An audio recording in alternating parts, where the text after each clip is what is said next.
عشرہ ذوالحج کی راتوں کی فضیلت۔ حدیث پاک میں عشرہ ذوالحج کی راتوں کی فضیلت وارد ہوئی ہے۔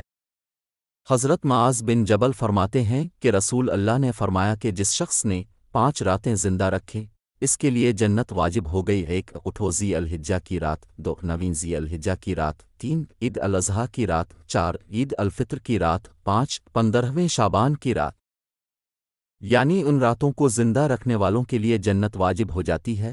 مطلب یہ ہے کہ جو لوگ ان راتوں میں بیدار رہ کر عبادت اور ذکر الہی میں لگے رہیں گے، اللہ تعالیٰ ان پر اپنا خاص فضل و کرم فرمائیں گے کہ انہیں جنت کی دولت سے سرفراز فرمائیں گے۔ حضرت ابو امامہ نبی کریم سے روایت کرتے ہیں کہ آپ نے فرمایا کہ جس شخص نے 2 عیدوں کی راتوں میں ثواب کی نیت سے عبادت کی، اس کا دل اس دن نہیں مرے گا جس دن لوگوں کے دل مردہ ہو جائیں گے۔ ان احادیث سے عشرہ ذوالحج کی راتوں میں اور بالخصوص عید الاضحیٰ کی رات میں عبادت کرنے کی بڑی فضیلت معلوم ہوئی، اس لیے ہرگز ان راتوں کو غفلت میں نہیں گزارنا چاہیے۔ اگر پوری رات جاگنے کی طاقت ہمت نہ ہو تو رات کے اکثر حصہ میں جاگے، اور اگر اتنا بھی نہ ہو سکے تو کم از کم عشاء اور فجر کی نماز جماعت سے ادا کرنے کا اہتمام کرے۔ حدیث شریف میں آیا کہ یہ بھی رات بھر جاگنے کے حکم میں ہے۔ یوم عرفہ 9 ذوالحج کے روزہ کی فضیلت۔ عرفہ کے دن یعنی 9 ذوالحج کے روزہ کے متعلق حدیث میں بڑی فضیلت وارد ہوئی ہے۔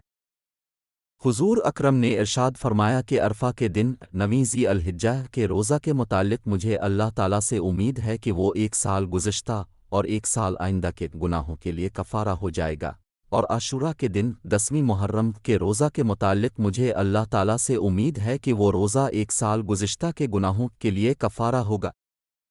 لہذا عرفہ کے دن 9 ذی الحجہ کے روزہ رکھنے کا اہتمام کرے۔ عید الاضحیٰ کے دن مسنون اعمال: صبح کو بہت سویرے اٹھنا، غسل کرنا، مسواک کرنا، عمدہ سے عمدہ کپڑے جو پاس موجود ہو پہننا، خوشبو لگانا، شر کے موافق اپنی آرائش کرتی ہوئے خوشی کا اظہار کرنا، عید الاضحیٰ کی نماز سے قبل کچھ نہ کھانا، سواری کے بغیر پیدل عیدگاہ میں جانا، ایک راستہ سے عیدگاہ جانا دوسرے راستہ سے واپس آنا، عیدگاہ میں بہت سویرے جانا، عید کی نماز عیدگاہ میں جا کر پڑھنا یعنی بلا عذر شہر کی مسجد میں نہ پڑھنا، عید الاضحیٰ کی نماز سویرے جلدی پڑھنا۔ عید الاضحیٰ کے دن واجب اعمال۔ عید الاضحیٰ کے دن 2 عمل واجب ہیں۔ عید کی نماز، بشرطے شہر کا باشندہ ہو۔ صاحب نصاب پر قربانی۔ قربانی کرنا کس پر واجب ہے؟ رسول اللہ علیہ وسلم نے ارشاد فرمایا، جو شخص قربانی کی گنجائش رکھنے کے باوجود قربانی نہ کرے تو وہ ہماری عیدگاہ کے قریب نہ آئے۔ قربانی ہر اس شخص پر واجب ہے جو قربانی کے دنوں میں صاحب نصاب ہو۔ قربانی واجب ہونے کے لیے مال پر سال گزرنا ضروری نہیں ہے۔